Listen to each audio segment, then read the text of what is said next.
When I look back on my long life, on the whole of my 77 years, the memory of my early years mingles with my later experience. My dear children, I am grateful for my life, which despite all the difficulties has given me so infinitely many good things. I have not wasted it either. I have lived it out to the full. I only ask now to be allowed to go. My time is over. The war accompanies me to my end. These were the last words written by Kathie Kollwitz in her diary and her letters in April 1945.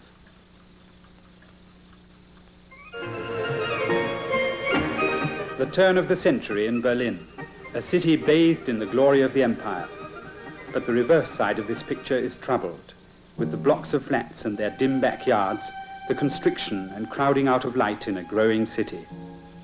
Some people still saw it as cheerful enough, poor, but still somehow a cozy atmosphere for small people.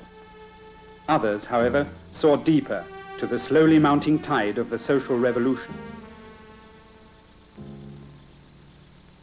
In one of the large grey blocks in Weißenburger Straße, Dr. Karl Kollwitz had his practice.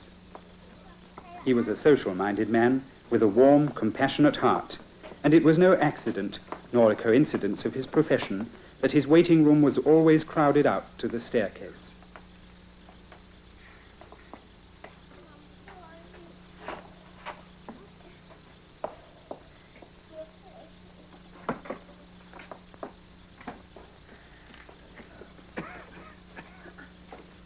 This was the other face of Berlin, not the prosperous, jolly one, not Grunewald and Schöneberg, but the dismal face of North Berlin, in which poverty and misery were at home.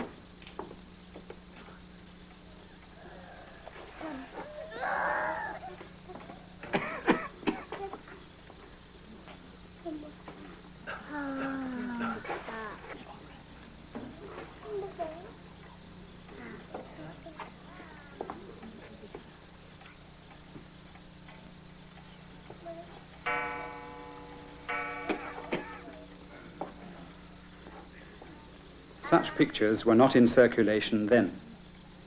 But Kathie Kollwitz, the doctor's wife, documented in her drawings reality as it revealed itself to her. Her small studio was next to the surgery.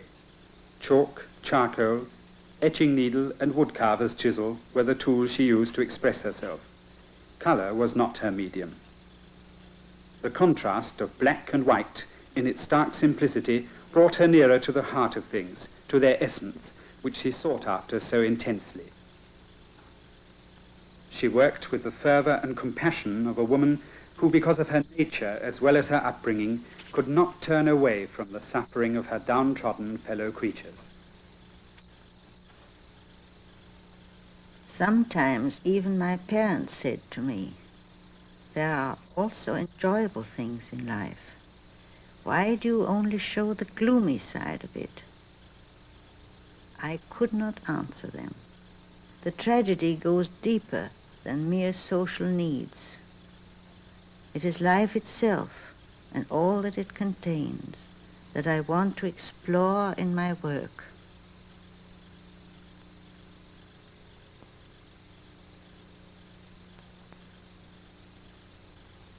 Mother and child. All her sympathy and creative work revolve around this theme in its endless variations, from birth to death, in sorrow and in joy. And there was more sorrow than joy.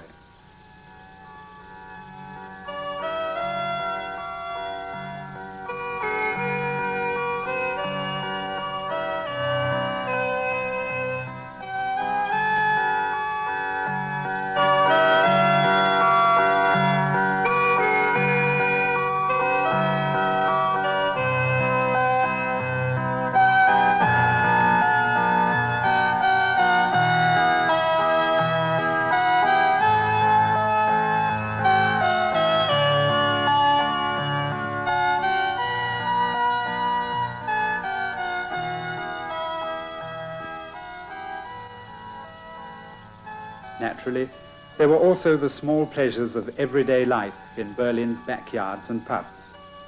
Happy hours of family life when the head of the family had a job and was sober. Then a foretaste of the sun of that future which had to come shone on the children and the mothers and those unborn ones that they still carried in their wombs.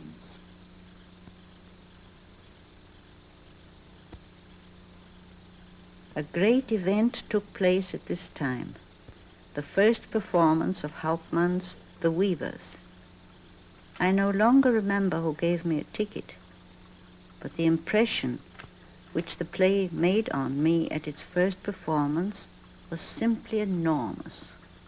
Mit der Korbflechterei so rockt, dass man sein bisschen Leben mal so hinfristen tut. Ich flechte bis in die Nacht rein. Und wenn ich ins Bett falle, da hab ich ein Beam und 6 Pfennige der Schint. Alles richtig, alles richtig. Hier steh ich, Robert Baumert, Webermeister von Kaschbach. Wer kann vortreten und sagen, ich bin ein braver Mensch gewesen, mein Leben lang. Seht mich an, was habe ich davon? Wie sehe ich aus? Was haben sie aus mir gemacht? Da hier, greift mal an, Haut und Knochen, ihr Schurken all, ihr Satansbrüder! The series of drawings based on Hauptmann's The Weavers established Kathie Kollwitz's reputation as an artist and also as a fighter for revolutionary socialism. I want to show Death, how he lashes the whip of hunger, and how men pass before him, bowed down, screaming and moaning. While I was drawing, the fear on the children's faces made me cry with them, and I realized the weight of the burden I carry. I had to give expression to the suffering of man, which has no end, and which in this life is overpowering. I admit mine is not pure art, but art it is. Everybody works as he can. I agree that my art has a purpose, and that I want it to have some effect now, when man is so lost and in need of help. So, for an exhibition at the Academy, she drew the poster of a home worker, which was found so shocking by the complacent middle classes.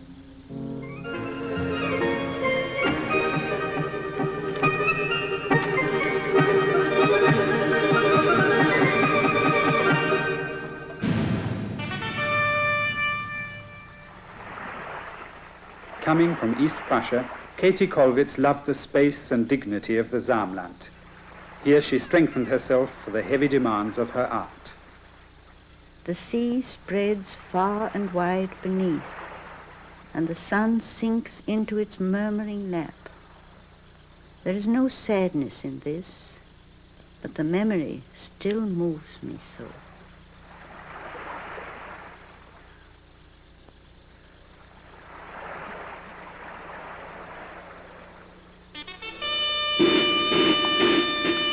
The happy, sunny summer of 1914 was interrupted by the war.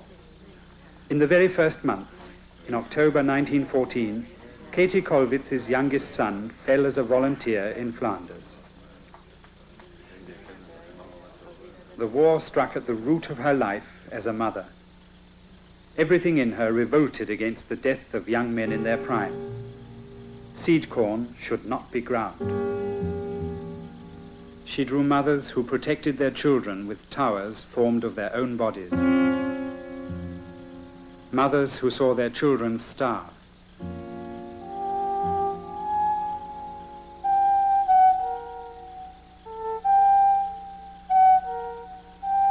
Mothers who waited.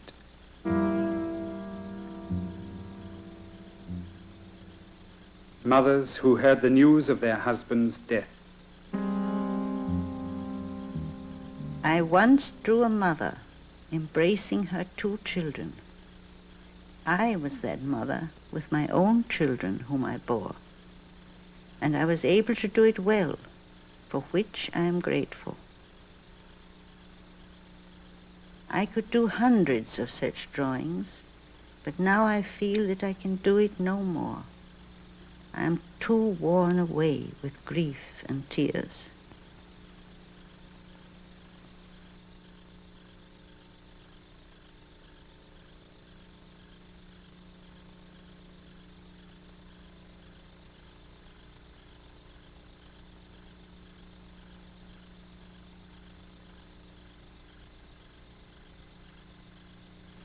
War and death.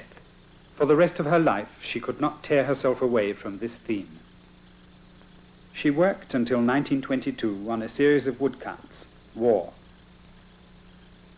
Then she resumed a work with which she had tortured herself ever since the death of her son, continually making new drafts, new sketches.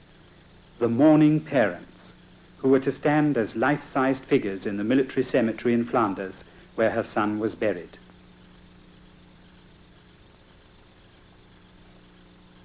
Infinitely slowly it emerges, and I see what it is to be. I shall need years and years for this. I pray for new strength. When I have finished this, I will gladly die.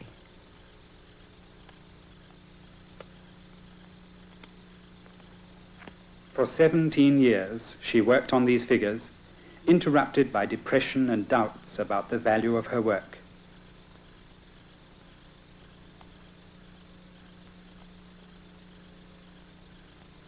To the mother, she gave her own features.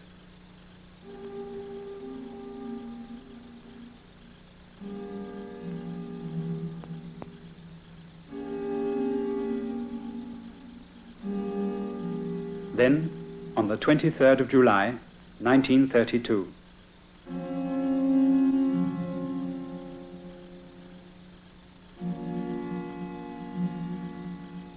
to the right, in the corner of the cemetery, the granite figures are standing, still packed.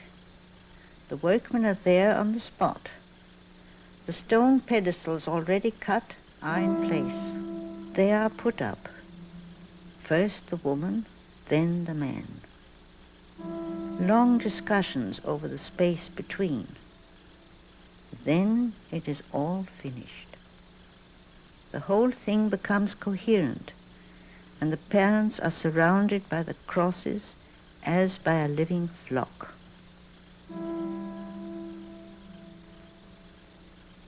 Six months later, National Socialism came to power.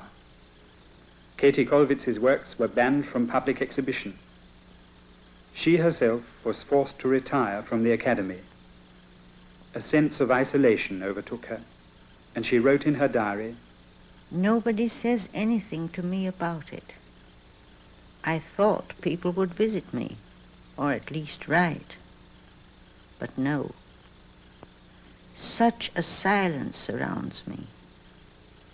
Slowly it has dawned upon me that I have really come to the end of my work." She lived to witness the Second World War, but was no longer allowed to speak through her art. Resignation and silent grief absorbed her whole life. Kathie Kollwitz had always wanted to draw a woman who saw the suffering of the world. And in the end, it was her own face which she drew. Self-portraits of a woman who saw and could not turn away from the misery of her fellow men.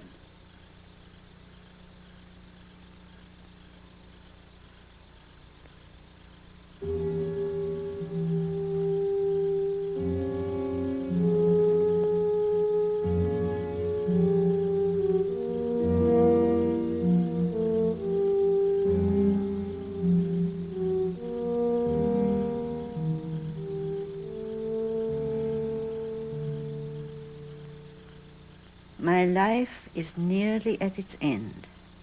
These are melancholy times.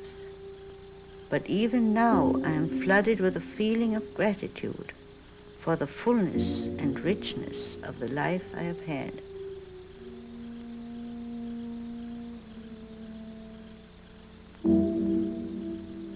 Even if I am now forced to lay down my pencil, I know that within the limits of my strength I have done all that I could.